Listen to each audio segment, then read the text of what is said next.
Thank you so much, Adriana. It's wonderful to be here. Let me add my voice of appreciation.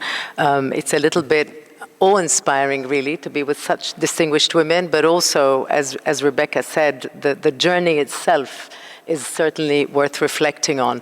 That's what we did in last December. In December of 2023, we concluded a year-long commemoration of the 75th anniversary of the Universal Declaration for Human Rights. And that was really a global reflection on universality of all rights and a reminder of the shared values that unite us all, but also an opportunity to recommit to the principles of the Universal Declaration and really to recall the separate but converging contributions of many, many players across the world, notably the women.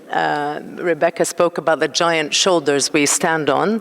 The women who left an indelible mark on the Universal Declaration, which was truly one of the most important and impressive achievements of all of multilateralism and the United Nations structures. Of course, Eleanor Roosevelt, who was already mentioned, who was a prominent woman on the drafting committee, an outspoken champion of human rights, with both the political and the cultural knowledge to be able to enshrine those rights in the document. And also the other women, some mentioned by Rebecca already, and I just want to say exactly what they did, because Minerva Bernardino from the Dominican Republic, who was already in her own right a leader in feminist movements in Latin America, pushed for including the phrase equality of men and women in the preamble. Hansa Mehta of India was responsible for significant change in the language of Article 1 by replacing the phrase all men are born free and equal to all human beings are born free and equal, which seems self-evident to us today, but was a struggle at the time. And obviously, the enduring legacy is in the dedication to the idea that the equality of the sexes was non-negotiable, certainly for her at the time. Begum Shaista Ikramullah of Pakistan, who was a delegate to the third committee, worked very deeply basically from the perspective of her own religious, political, and social beliefs. And she really pushed the articles on freedom, equality, and choice, particularly championing inclusion of Article 16 on equal rights to marriage. And she saw that as a way to combat child marriage and forced marriage. So from very early on, those elements were really very close. Of course, the Universal Declaration was written at a time when the colonial empires were beginning to collapse. And it's important to recall that these female representatives from these newly independent countries, in many cases, has experienced inequality as women, but also as citizens, as activists, and that's why so much of that non-discrimination based on sex was inserted into the declaration. Unfortunately, we've all talked about, despite the progress, the real, tangible inroads remain elusive on many fronts. Let me add a statistic. According to the 2024 rankings, women occupy just 44% of positions in international and regional bodies and mechanisms relating to international justice, international law, and human rights. That's why we launched a campaign last June, a year ago now, around women's participation in public and political life, highlighting the role of women, of course.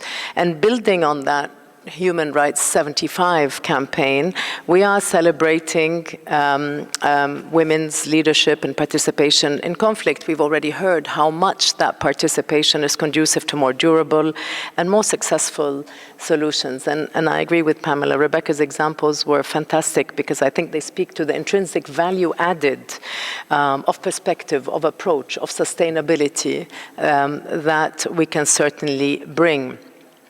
So long-term structural absence of women from decision-making, it's very important to understand, is a serious human rights violation, both for the women themselves in terms of their own right to participate, but also because it deprives the world of their contribution.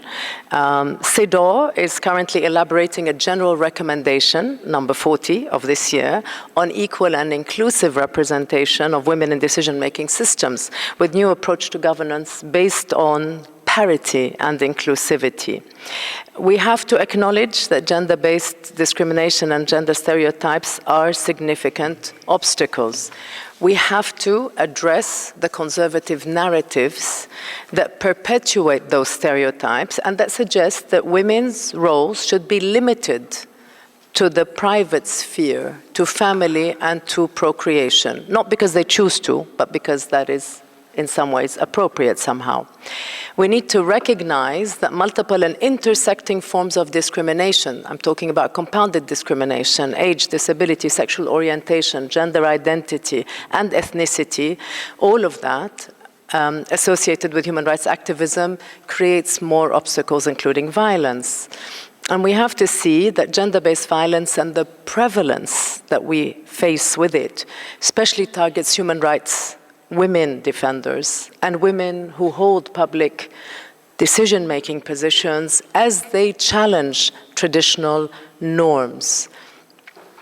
The international community must push back on all of that, and all attempts to attack, to silence, to criminalize women's rights to defend their own rights to participate. So what do we need? We need more concrete measures, both temporary and permanent, like quotas for women in public and political life. We need more awareness raising. You've already heard from my colleagues how important that is. And all of it is got to tackle underlying discriminatory structures because mindset and culture are key. You have here also a live demonstration of the power of role models. Even if we have a lot of firsts here, we know they won't be the only, because every time someone breaks through, there is a line of women in the queue. And so if boys and girls see that ambassadors can be both, and presidents and CEOs, I think we obviously understand the greater the variety of models, the more empowerment we have to choose. So as we honor achievements, as we honor resilience, as we recognize leadership, I think we are also celebrating those who have paved the way. And I hope that we all take this opportunity to recommit to working across all divides for justice, for peace, and all human rights for everyone, everywhere. Thank you very much.